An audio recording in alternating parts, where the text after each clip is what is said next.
18वें पारे में सूरह नूर में एक आयत आई है। उस आयत के बारे में मैं बताता हूं बाद में, लेकिन 18वीं सदी में एक साइंसदान जो अमेरिका की सफर पर था, उसने अटलांटिक ओशियन में एक जगह ऐसी देखी जहां पर इतना अंधेरा है कि हाथ निकालो तो भी नजर नहीं आए, सूरज की रोशनी भी नहीं पड़ती। वापस आकर के उसने कहा मैंने एक ऐसी जगह दरियाफ्त की है जहां सूरज की रोशनी ही नहीं पड़ती और अपनी आंखों को कुछ नजर नहीं आता। अगर हाथ निकाल करके देखो, समंदर के बीचों बीच अटलांटिक ओशियन, ये कोई तालाब का नाम नहीं है। ये लंबा सफर तय करके कोई एक जगह को ढूंढ लिया एक साइंसदान और आकर के दुनिया को बता रहा है, मैंने एक ऐसी जगह मालूम की जहां पर खूब अंधेरा होता है, हाथ भी नजर नहीं आता। जब वो आकर के बताता है, एक आलिम रब्बानी ने कुरान की आयत पढ़ी। मौला कुरान में फरमाता है, इज़ा अखरज यदहु लम यकद यराहा व मन लम यजअलिल्लाहु लहु नूरन फमा लहु मिन नूर। कुरान में अल्लाह फरमाता है, ज़ुलुमातुम बअदुहा फौक़ बअद। एक जगह हमने ऐसी बनाई है जहां अंधेरियों पर अंधेरियां हैं, जहां हाथ भी निकालोगे तो हाथ नजर नहीं आएगा। कुरान में 1400 साल पहले ये जब बात आई, उस साइंसदान को बताया गया, ये तो अल्लाह ने कुरान में बयान किया है। अब और ताज्जुब की बात क्या है, सुनो। वो आया साइंटिस्ट, कहा ये किसकी बयान की हुई किताब है? कहा मोहम्मद रसूलुल्लाह की, मक्का में पैदा हुए, मदीने में जिंदगी गुजारी, आखिर दिन की। उसने कहा मैं उनके बारे में जानना चाहता हूं, हो सकता है वो समंदरों के बहुत बड़े माहिर थे, वो समंदरी उलूम के बारे में बहुत कुछ जानते थे, उन्होंने जिंदगी का बहुत सारा हिस्सा समंदरों के सफर में गुजारा होगा। उस जमाने में उनको अटलांटिक ओशियन में मौजूद ये अंधेरा कैसे पता चला? ताज्जुब की बात है, हैरत की बात है। जब उस साइंसदान से कहा गया, ए अजीज, हकीकी बात तो यह है कि पूरी 63 साल जिंदगी में मेरे आका एक बार भी समंदर के पास नहीं गए, एक बार भी इत्तेफाक नहीं हुआ। तब वो कहता है, जो बंदा कभी समंदर के सफर पर गया ही नहीं और वो अटलांटिक ओशियन में मौजूद अंधेरियों की बात करता है, तो फिर ये अपने पेट से नहीं, ये अल्लाह की बात कर रहा है। क्या बात, बेशक बेशक, ये खालिक समंदर की बात कर रहा है, बेशक, जिसने वो अंधेरियां पैदा की।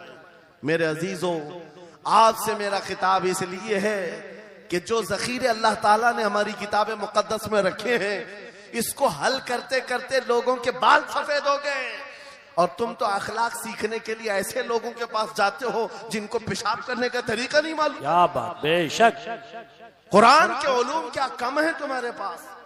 अब मैं आता हूं, ये तो साइंसी बातें हो गई, मैथमेटिक्स तो पूरा कुरान में इतना है, बयान करते करते मैं सुबह कर डालूं। कुरान पाक के अददी एजाजात, कुरान पाक के हिसाब, रियाजी, मैथमेटिक्स के फंडे, बहुत कुछ है। फिजिक्स के बारे में है, ज्योग्राफी के बारे में है, अलजिब्रा के बारे में है, साइंस के बारे में है। ये तमाम उलूम तो एक मिसाल के तौर पर मैं आपके सामने रख रहा हूं, लेकिन अफसोस मैं उस कौम से बात कर रहा हूं जिस कौम ने कुरान को छूना भी बंद कर दिया है। जाकर के देखें, आज ही जाकर के देखें, घरों के अंदर तुम्हारे टीवी, फ्रिज और वॉशिंग मशीन तो धूल से साफ होंगे, रोजाना साफ करते होंगे। कुरान को हफ्ते हो गए कभी छुआ भी नहीं, गर्द जमी हुई, धूल लगी हुई है। कुरान के साथ ये नाइंसाफी बंद कर दो, कुरान के साथ ये दोहरा मेयार बंद करो। आपको पता है, कयामत के दिन मेरे आका फरमाते हैं, जो दो चीजें जिसकी हिमायत में आ गई उसको जन्नत में जाने से कोई नहीं रोकेगा, और दो चीजें जिसके खिलाफ खड़ी हो गई फिर उसको दोज़ख में जाने से भी कोई नहीं रोक सकता। हुजूर से पूछा गया, वो दो चीजें क्या हैं? हुजूर फरमाते हैं, जिसकी हिमायत में रमजान और कुरान खड़े हो गए उसका जन्नत में जाना तय हो जाता है। क्या बात, वाह वाह। और जिसके खिलाफ खड़े हो गए रमजान और कुरान, हुजूर फरमाते फिर उसका दोज़ख में जाना तय हो जाता है। अल्लाह अकबर।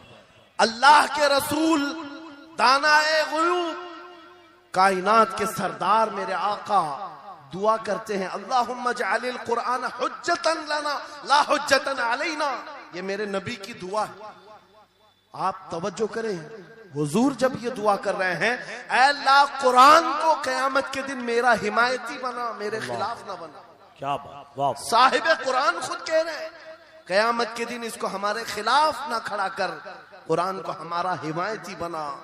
ऐ लोगों, हम कौन सी जिंदगी गुजार रहे आज? बहुत दूर हम आ चुके, बहुत दूर हम आ चुके। आज कुरान की तालीम को भी इतना सस्ता समझा जाता है, इतना सस्ता कि आपके पास अगर बच्चे के पास टाइम हुआ तो मदरसा भेजो, नहीं तो छोड़ो जाने।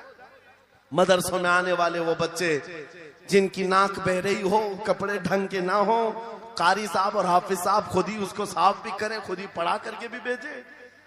क्या तुम अपने वक्त की मशहूर कॉन्वेंट स्कूल में भी इसी तरह अपने बच्चों को भेजते हो? वहां पर गैर हाजिरी से कितना डरते हो, अपनी छुट्टियां तर्क कर देते हो, रिश्तेदारों से मिलना बंद कर देते हो। नहीं, बच्चे की स्कूल छूट सकती है, लेकिन कुरान के साथ कैसा दोहरा सलूक है, कुरान के साथ कैसा मेयार है, आपको मैं बताता हूं। इमाम हमारे सिराजुल उम्मा इमाम आजम अबू हनीफा रज़ी अल्लाह ताला ने अपने बेटे को जिस कारी कुरान के पास पढ़ने के लिए भेजा करते थे, कारी साहब ने इमाम आजम के बच्चे को पूरा कुरान पढ़ा दिया। नाजरा कुरान की बात कर रहा हूं। जब पूरा कुरान बच्चे ने पढ़ लिया तो इमाम आजम अबू हनीफा को ये मुबारकबादी दी गई कि आपका बच्चा पूरा कुरान पढ़ चुका है हाफिज साहब के पास। तो हाँ, इमाम आजम बड़े ताजिर थे अपने जमाने के। उन्होंने क्या किया, उस कारी साहब को 4 लाख दिरहम नजराने में भेजा। सुभान अल्लाह। कितना? 4 लाख दिरहम चांदी के सिक्के होते थे। इमाम आजम अबू हनीफा ने जैसे ही कारी साहब के पास जो कुरान पढ़ाए थे ये नजराना भेजा, उनके पास ये नजराना पहुंचा। 4 लाख तो छोड़ो, आज के जमाने में 4000 भी किसी को देता नहीं। हाफिज कुरान अगर किसी बच्चे को पढ़ाया है, और मैं मांग भी नहीं रहा हूं कौम से, इमाम आजम की बात बता रहा हूं। जब नजराना कारी साहब को पहुंचा, उन्होंने देखा 4 लाख दिरहम मेरे पास आए, इतनी बड़ी रकम, बच्चे को खाली कुरान ही पढ़ाया था। दौड़े दौड़े वापस इमाम आजम अबू हनीफा के दौलत कदे पर आ गए। घर पर आए, कहा हुजूर आपसे मैं ये पूछना चाहता हूं कि गलती से तो ये रकम मेरे पास नहीं आ गई, ये किस लिए दी गई है? कहा कि ये तो आपने कुरान बच्चे को पढ़ाया, मैंने हदियतन भेजा है। कहा हुजूर सिर्फ नाजरा कुरान ही तो पढ़ाया, इतनी बड़ी रकम?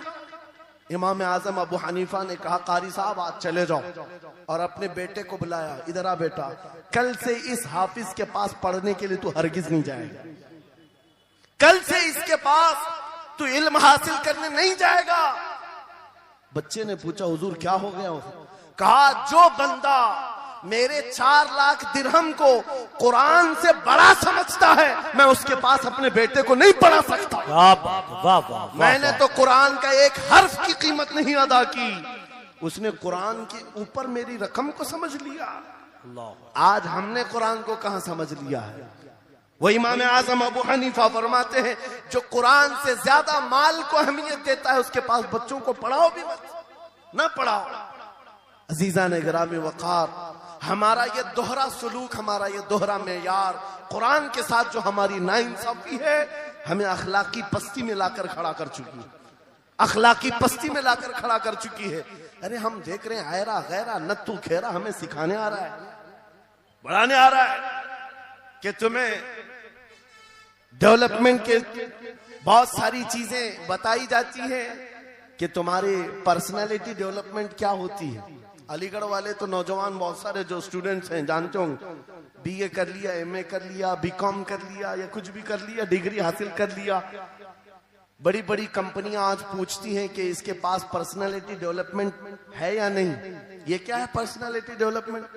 कुछ बड़े बड़े शहरों के नौजवान हमारे पास आए थे, कहा हम कोर्स कर रहे हैं। कहा मैंने पूछा इसमें होता क्या है?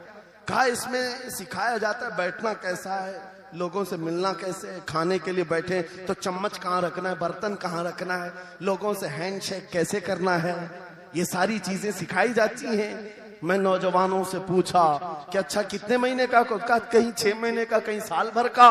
कहा अफसोस है उस कौम पर जिसका रसूल आया था ये कहते हुए, वो इस्तुली उतम्मिम मकारिमल अखलाक, मैं सबसे बुलंद अखलाक सिखाने के लिए दुनिया में आया हूँ, उस रसूल की उम्मत आज ऐसे लोगों के पास अखलाक सीखने जा रही है जिसको हलाल और हराम की तमीज नहीं, जिसको खड़े होकर पेशाब करने में फखर लगता हो, उसके पास तो ये अखलाक सीखने जा रहे हैं, पर्सनैलिटी डेवलपमेंट सीखने जा रहे हैं। और मैं तुम्हें बताता हूं कुरानी अखलाक क्या है। मौला करीम ने अपने हबीब को जो बयान किया है, सूरे लुकमान उठाओ, बाप अपने बेटे को नसीहत क्या क्या करता है, अगर 3 आयतें भी पढ़ लो तुम्हारी जिंदगी सुधर जाएगी। लुकमान हकीम अपने बेटे से कहते हैं, या बुनैया अक़िमिस सलात वअमुर बिल मारूफ वन्हा अनिल मुनकर वस्बिर अला मा असाबक। ऐ बेटा, नमाज पढ़ा कर, बुराइयों से बचा कर, अच्छाइयों की बात कर, जो मुसीबत आए उस पर सब्र कर। ये सिर्फ जुमले नहीं है, ये जुमले नहीं है।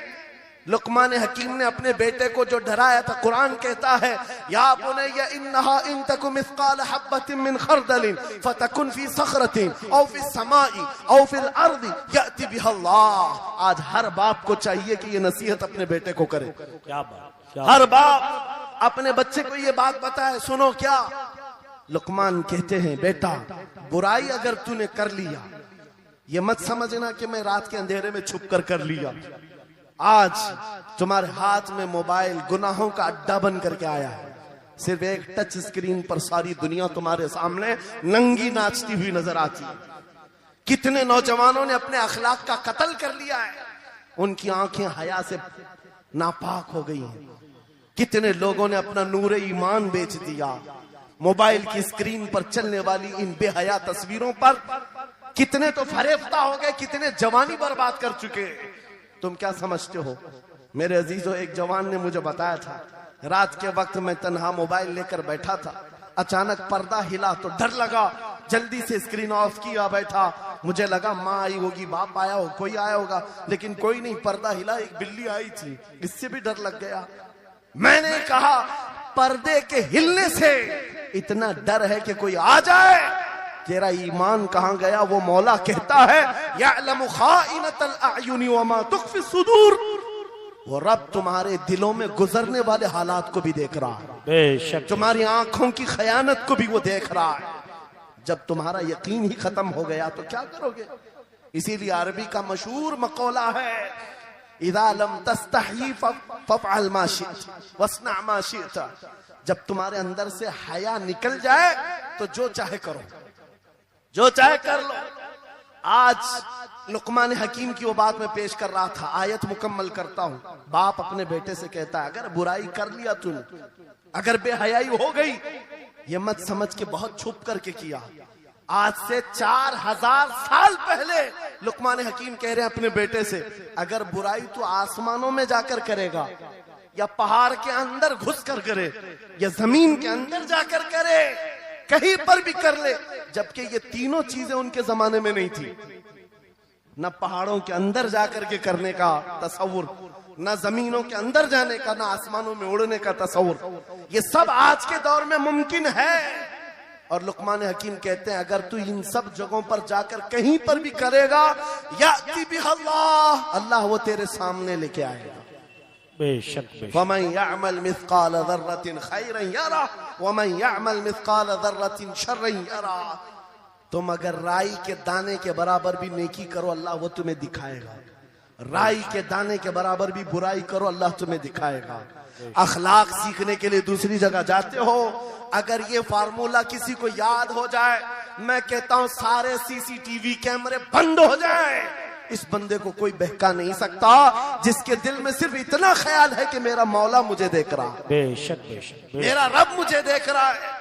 उसकी निगरानी के लिए किसी कैमरे की जरूरत नहीं, किसी सीसीटीवी की जरूरत नहीं। अजीजा ने गिरामी वक़ार, बच्चों के दिलों में अखलाक बाद में आएंगे, अल्लाह का खौफ उनके दिल में डालो, अल्लाह देख रहा है। एक दिन तुम्हें हाजिर होना है, सब लाया जाएगा, सब लाया जाएगा, जो कुछ किया था, जो कुछ कहा था, सब लाया जाएगा। लुकमान हकीम ने अपने बेटे को अखलाक सिखाया। क्या सिखाया? वक़्सिद फी मशीका वग़दुद मिन सौतिका इन अनकरल अस्वाति लसौतुल हमीद। चलना हो तो मियाना अंदाज में चलो, ऐसे नहीं कि अकड़ कर चलना है या झुक कर चलना है, एतदाल के साथ चलो और आवाज को नरम रखा करो। बेशक कुरान कहता है सबसे बुरी आवाज गधे की आवाज है। लोग आज चिल्लाते हैं एक दूसरे को, ठट्टे मारते रहते हैं। ये महफिलों के आदाब भी नहीं, ना ही तुम्हारे अखलाक हैं। इसीलिए शेख सादी ने फरमाया है, तामर्द सुखन न गुफ्ता बाशद ऐबो हुनरश न हुफ्ता बाशद। जब तक आदमी बात नहीं करता उसकी अच्छाइयां भी मालूम नहीं होती, उसकी बुराइयां भी नहीं मालूम होती। बेशक जब बात करता है तो पता चल जाता है इसके अखलाक कैसे है। बात करता है तो समझ में आ जाता है कौन सी कैटेगरी का है। इसलिए अपनी जुबान को ऐसी रखो कि दुनिया तुम्हें आला नस्ल का समझ सके। बात करो तो तमीज के साथ, चीख पुकार करना, एक दूसरे को इस तरह से बात करना नौजवानों में आज आम हो गया। कुरान कहता है अपनी आवाजों को पस्त करो। एक और बात रब फरमाता है, वला तुसइर खद्दक लिन्नास, लोगों को से मुंह मोड़ करके बात मत करना। सामने तुम्हारे कोई खड़ा है और तुम इधर घूम करके बात कर रहे हो। ये आज फैशन हो गया है, पीछे पलट करके बात करना, इधर देख करके उसको बात करना। लोग ये समझते हैं फैशन है। मेरा मौला फरमा रहा है ये अखलाक से गिरी हुई हालत है। जब बात करो तो आमने सामने, लोगों से मुंह टेढ़ा करके बात ना करना। ये अखलाक कौन सिखा रहा है? ये कुरान अजीम है। तुम पर्सनालिटी डेवलपमेंट सीखने की बात कर रहे हो, तालीमात इस्लाम को छोड़कर क्या पर्सनालिटी डेवलपमेंट हासिल कर पाओ? तुम्हारे पास सब कुछ है लेकिन सीखना नहीं चाहते। आज तक नौजवानों में से मुझे कोई मिला नहीं इस तरह से कि लोग आते हैं, मुफ्ती साहब बीवी को 2 तलाक दे दिया, 3 तलाक दे दिया, अब क्या करना है, इद्दत कैसे गुजारना है? या ज्यादा से ज्यादा दारुल इफ्ता में आते हैं, मुफ्तियान इकराम होंगे, झगड़े के मसाइल लेकर के आते हैं, बाप मर गए, इसको कितना मिलना है, इसको कितना मिलना है। अरे जिंदगी गुजर गई, कभी आ करके ये क्यों नहीं पूछा मेरे घर में मंगनी हो रही है, शादी हो रही, ये बताएं मेरे मुस्तफा ने कैसे शादी की? क्या बात है, क्या बात है, बेशक। ये क्यों नहीं पूछा? मैं बीमार हो गया हूं, मुझे बताएं रसूलुल्लाह ने बीमारी के आलम में क्या कहने का हुक्म दिया? क्या बात। अगर तलब हो मेरे नबी के पीछे चलने की तो बंदा ढूंढ ढूंढ कर चलेगा, बेशक ढूंढ ढूंढ कर चलेगा। बेशक। हजरत इमाम अबू यूसुफ के बारे में और बाद में इमाम अहमद बिन हम्बल के बारे में कहा कि आपने कलिंगड़ खाने का बहुत शौक था। तरबूज, आप तरबूज कहते हैं? हाँ, हमारे यहाँ मुंबई में इसको कलिंगड़ कहते। और उन्होंने ये कहा कि ये सुन्नत भी है। मुझे रिवायत मिली है कि हुजूर ने भी खाया लेकिन जिंदगी भर खाए नहीं। मुरीदीन ने पूछा कि हुजूर जब सुन्नत भी है और आपको शौक भी है, खाते क्यों नहीं? कहते हैं अब तक मैं वो तरीका ढूंढ रहा हूं कि मेरे नबी ने कितने टुकड़े करके खाए। अल्लाह अकबर, अल्लाह अकबर, वाह वाह। मुझे वो तरीका चाहिए। हुजूर के पीछे चलने वाला ढूंढ ढूंढ करके अमल करता है। और आज हमने जिंदगियां ऐसी बनाई हुई हैं कि लगता है दारुल इफ्ता, मुफ्ती और उलमा सिर्फ तलाक के लिए हैं।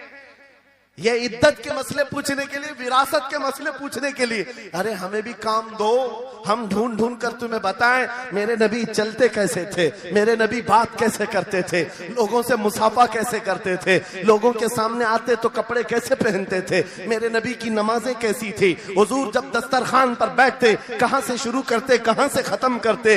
इस काम पर भी तो उलमा को लगाया करते ताकि तुम्हें पता चलता मुझे कहीं और से अखलाक सीखने की जरूरत नहीं, दुनिया के सारे अखलाक मेरे नबी के कदमों में मौजूद है। नारे तकबीर, नारे रिसालत, फैज़ाने खानकाए बरकत, फैज़ाने खानकाए बरकत, शेरे रज़ा, शेरे रज़ा, फैज़ाने शेखुल मशाइख, नारे तकबीर, नारे रिसालत। वाह वाह। दर्स कुरान को अगर हमने न भुलाया होता, ये जमाने ने जमाना न दिखाया होता। इको बंद कर दो, इको। कुरान पाक के सिलसिले में मुझे बयान करने का हुक्म दिया गया, बस मैं वही बातें कर रहा हूं। मैं आपको अपने मौजू से जो मुताल्लिक है वो बातें अर्ज करता हूं। कुरान क्या तमीज सिखाता है। आज घर घर के अंदर जो एक बहुत बड़ी बला आई हुई है, हर तीसरा चौथा घर ये शिकायत लेकर के आता है बेटा हाथ से निकल गया, बेटी हाथ से निकल गई। माँ बाप इस बात के लिए रोज परेशान है, बेटा हाथ में नहीं आता, बेटी हाथ में नहीं आती। जहां ये जवान हुए 10वीं पास किया, ये मुंह दिखाते हैं हमको, आंख फिराते हैं हमको। फरमा बरदार बच्चों की कमी बहुत कम हो गई। गलती इन बच्चों की नहीं, उन माँ बाप की भी है। तुमने इनकी तरबियत तो खिलौनों से की है, इनकी तरबियत में तो तुम चाहते थे कि हर संडे इनको पिकनिक पर ले जाएं, बच्चा खुश हो जाएगा। इनको घुमाएंगे फिराएंगे, जो बच्चा मांगेगा सब ला कर देंगे। अरे ये 14 साल का नहीं हुआ, हाथ में मोबाइल भी पकड़ा दिया, सब कुछ कर दिया बच्चे के लिए। और अब बाप ये सोचता है ये 16 साल का हो जाए तो मेरी बात मानना चाहिए। एक बात याद रखो, जमीन में अदरक बो करके गन्ना आने की उम्मीद मत रखना। बेशक बेशक। जो बोते हो वही फसल आती है। मेरे नबी ने फरमाया, अल्लिमु औलादकुम सलासा खिसालिन, हुब्ब नबीकुम व हुब्ब अहली बैतिही व तिलावतल कुरआनिल करीम। मेरे आका की हदीस है, हुजूर फरमाते हैं अपनी औलाद को सबसे पहले 3 बातें सिखाओ। 3 बातें सिखाओ। क्या है? नंबर 1, अपने नबी की मोहब्बत सिखाओ। बेशक सुभान अल्लाह। क्या होगा इससे? तुम जिस बात के लिए आज परेशान हो ना, 16 साल के बाद मेरा बच्चा मेरा फरमाबरदार बने, याद रखो तुम अगर इस बच्चे को नबी की मोहब्बत डालो, 16 साल नहीं तुम्हारा बेटा 60 साल का होगा, तब भी सर झुकाकर तुम्हारे साथ खड़ा रहेगा। क्या बात। बेशक बेशक। तुम उसके दिल में अल्लाह रसूल की मोहब्बत डालो, अल्लाह तुम्हारी मोहब्बत उसके दिल में डाले। बेशक बेशक। ये रिटर्न दिया जाता है। नंबर 1 अपने नबी की मोहब्बत, नंबर 2 रसूल पाक के अहले बैत की मोहब्बत। मेरे आका फरमाते हैं बच्चों को सिखाओ। तीसरी चीज कुरान की तिलावत। ये 3 चीजें सिखाओ सबसे पहले बच्चों को। लेकिन इन 3 चीजों से तो हम बच्चों को छोड़ ही चुके। सबसे पहली चीज जो सिखानी थी वो अपने नबी की मोहब्बत। अजीजा ने गिरामी वखार, आज घर घर के अंदर ये जो मुसीबतें आई हैं, माँ बाप की नहीं सुनता। माँ बाप अगर जवान लोग अभी शादी कर रहे हैं तो अभी से तय कर लो, बच्चा होगा, ये ख्वाब नहीं देखेंगे पहले इसको क्या बनाना है। तुम अगर अल्लाह उसके रसूल की मोहब्बत डालने की ख्वाब लेकर उस बच्चे की तरबियत करो, इंशाल्लाह वो डॉक्टर भी बनेगा, इंजीनियर भी बनेगा, प्रोफेसर भी बनेगा, लेकिन साथ में आशिक रसूल भी बनेगा। सुभान अल्लाह सुभान। और जहां ये दौलत लेकर के खड़ा होगा, इश्क रसूल की दौलत लेकर खड़ा होगा, और प्रोफेसर भी हो जाए, डॉक्टर भी हो जाए, कुछ भी हो जाए। देखो मशाइख मारहरा जिनके वालिदैन ने उनकी तरबियत की, उनको दुनियावी उलूम का माहिर तो बनाया है, लेकिन आज तक आपने देखा कॉलेज में पढ़ाने वाला प्रोफेसर लाखों मुरीदीन की दस्तगीरी भी कर रहा हो और उनकी शरीयत और तरीकत को बयान भी करता है। बेशक। नारे तकबीर, नारे रिसालत, फैज़ाने हसनुल उलमा, फैज़ाने हसनुल उलमा। तालीमात कॉन्फ्रेंस के लिए, वाह वाह वाह, तालीमात इस्लाम के लिए ये घराना आइडियल है। मैं मुबालगा आराई नहीं कर रहा हूँ, मुबालगा आराई नहीं कर रहा हूँ। जहां पर एक बेटे को बाप ने वक्त का एक बड़ा प्रोफेसर बनाया तुम्हारे इसी शहर का, दूसरा बेटा अगर इनकम टैक्स का चीफ बन चुका हो, क्या बात, तीसरा अगर पुलिस की डिपार्टमेंट में डीआईजी या बड़े ओहदे पर पहुंचा हो, लेकिन हमने हर एक को देखा, चाहे ये दुनिया के किसी मकाम पर जाएं, जब ये अपने असलाफ की बारगाह में आते हैं तो सर झुकाए हुए शरीयत के तरीकत के संगम नजर आते। क्या बात, बेशक बेशक। क्यों? इसलिए कि इनकी तरबियत सिर्फ और सिर्फ ट्यूशन के बहाने नहीं छोड़ दी गई थी, क्या कहने, लोगों की गोद में डालकर। जैसे आज लोगों को लगता है बच्चे को पढ़ाने के लिए महंगी स्कूल दे दो, अच्छी से अच्छी स्कूल, और बच्चा आए तो शाम में ट्यूशन के लिए किसी टीचर या प्रोफेसर को दे दो। बच्चा तुम्हारी गोद में आया ही नहीं। संडे संडे तो बाप से बच्चे की मुलाकात होती है, और वो भी पिकनिक के नाम पे होती है। क्या कहने, ये हालात जब बच्चों के साथ तरबियत के होंगे तो ये बच्चे जिनसे तरबियत हासिल की है उनके नक्शे कदम पर चलेंगे। लेकिन तुम अगर शरीयत का ट्रांसफर चाहते हो, स्कूल भी पढ़ाओ, ट्यूशन भी पढ़ाओ, लेकिन इश्क रसूल की दौलत अपने सीने से इनके सीने में डालो। बिल्कुल बेशक बेशक। अजीजा ने गिरामी, मेरा मौला फरमाता है, वक़ज़ा रब्बुका अल्ला तअबुदू इल्ला इय्याहु व बिल वालिदैनि इहसाना। माँ बाप के साथ भलाई का हुक्म मेरा मौला फरमाता है। रब ने तुम्हारे फैसला किया है अल्लाह के सिवा किसी की इबादत ना करो, वालिदैन के साथ अच्छा सुलूक करो। और कैसा सुलूक? वला तकुल्लहुमा उफ़्फ़िन वला तनहरहुमा, उनको उफ तक ना कहो, उनको झिड़क कर बात ना करो। नौजवानों याद रखो, जिस दिन तुमने अपनी माँ या अपनी बाप को उल्टा जवाब देना शुरू किया, उस दिन से तुम पर रिज्क के दरवाजे बंद हो जाते हैं, बरकत के दरवाजे बंद हो जाते हैं। और ये तो बड़ी बात है, हजरत मौलाना रोम फरमाते हैं, माँ या बाप बच्चे को बात करने में जिस दिन डरने लग जाए, पता नहीं मेरा बेटा क्या समझेगा बोलूं, जिस दिन वो तुमसे बात करने में डरने लग जाए, समझ लो दुनिया का सबसे बुरा दिन तुम्हारा शुरू हो चुका है, शुरू हो चुका है। होना तो ये चाहिए कि तुम्हारी जवानी नहीं, तुम्हारी उम्र बीतने को आ गई, अगर माँ बाप को अल्लाह ने सलामत रखा, चाहे वो बूढ़े बिस्तर मर्ज पर हो, उस वक्त भी अदब के बाजू फैलाए हुए हो, अदब के बाजू। आपको पता है सहाबा इकराम बैठे, मेरे आका सल्लल्लाहु अलैहि वसल्लम, एक खातून आई, रसूल खड़े हो गए, अपनी चादर बिछाया, उस खातून को बिठाया। सहाबा कहते हैं हमने एक खातून को, आई हुई खातून को इतना अदब करते हुए रसूलुल्लाह को पहली बार देख रहे थे। वो खातून आई, बैठी, मुस्कुराई, बातें की और चली गई। सहाबा ने पूछा या रसूल अल्लाह, इस खातून का अदब क्या है? मेरे आका फरमाते हैं ये मेरी दाई, मेरी दूध पिलाने वाली माँ हलीमा सादिया, क्या बात, वाह वाह। पैदा हुए नहीं, दूध पिलाई हुई माँ का यह अदब मेरे नबी ने सिखाया। ये अखलाक कुरान के हैं मेरे अजीजों, कुरान के हैं। याद रखो नौजवानों, इन बूढ़े माँ बाप को आज जितने लोगों ने तरसाया है और उन्हें घुट घुट कर जीने पर मजबूर किया है, वो आज की रात तौबा करके जाएं, तौबा करके जाएं, मुसाफा करें, उनके हाथ चूमें।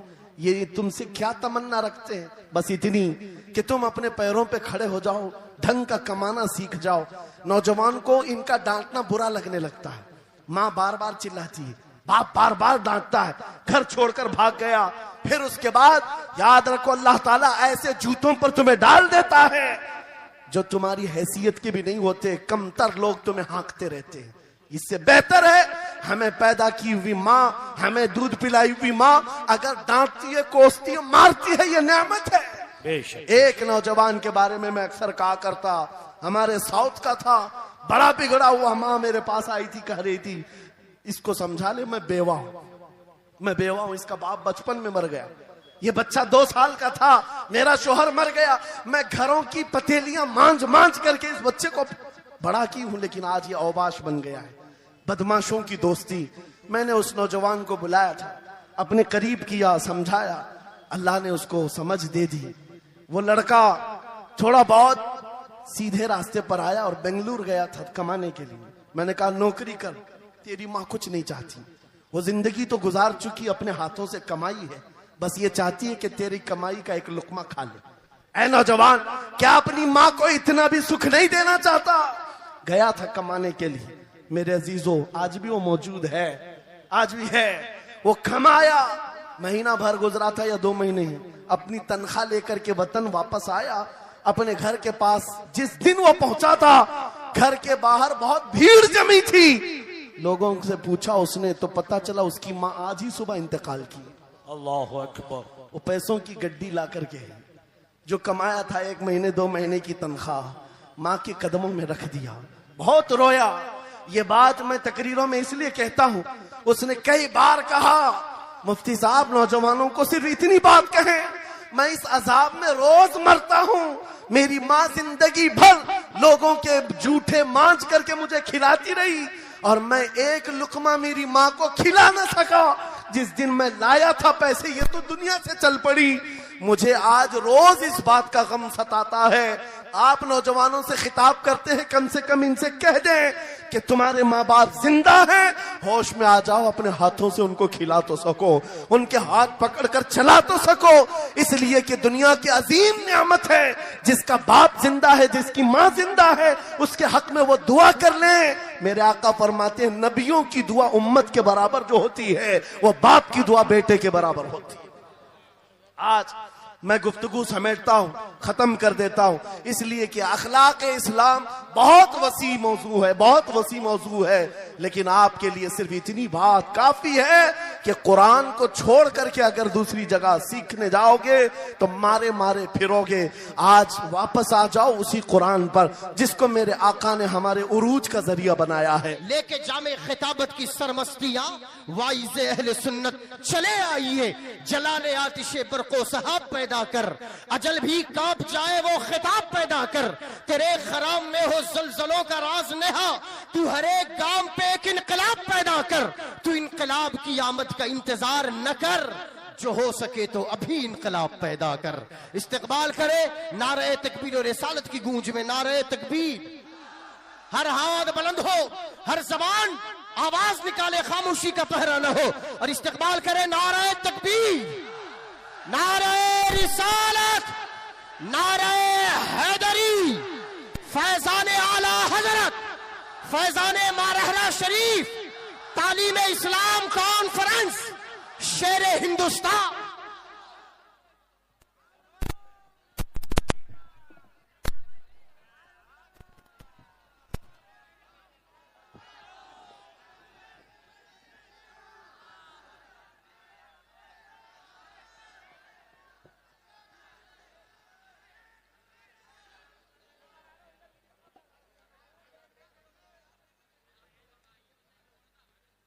मिंबर नूर पर जलवाबार, आबरूए मारहरा, शान बरकातियत, मखदूमना मुरब्बीना व शेखना हुजूर सईदी अमीन मिल्लत अदाम अल्लाहु इक़बालुहु साहबजादे आली वक़ार हज़रतुल अल्लाम मौलाना सैयद अमान मियाँ साहब क़िबला अदाम अल्लाहु इक़बालुहु,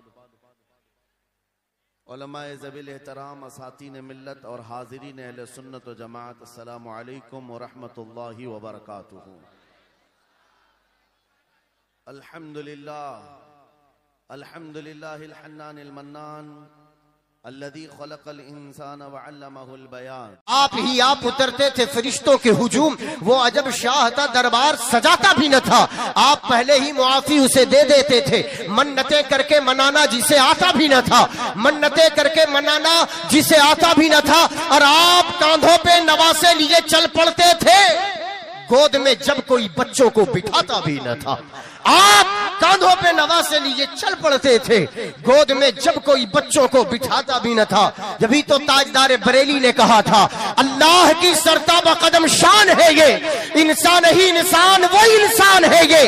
कुरान तो ईमान बताता है इन्हें, और ईमान ये कहता है मेरी जान है ये, ईमान ये कहता है मेरी जान है ये। आइए मैं बिला किसी ताखीर गुजारिश कर रहा हूँ हज़रत मौलाना अलहाज तसद्दुक़ हुसैन साहब से कि तशरीफ लाए और आज के इस पुरनूर और बाविकार कॉन्फ्रेंस में अपनी हाजिरी पेश करने की बाविकार सआदत हासिल करें।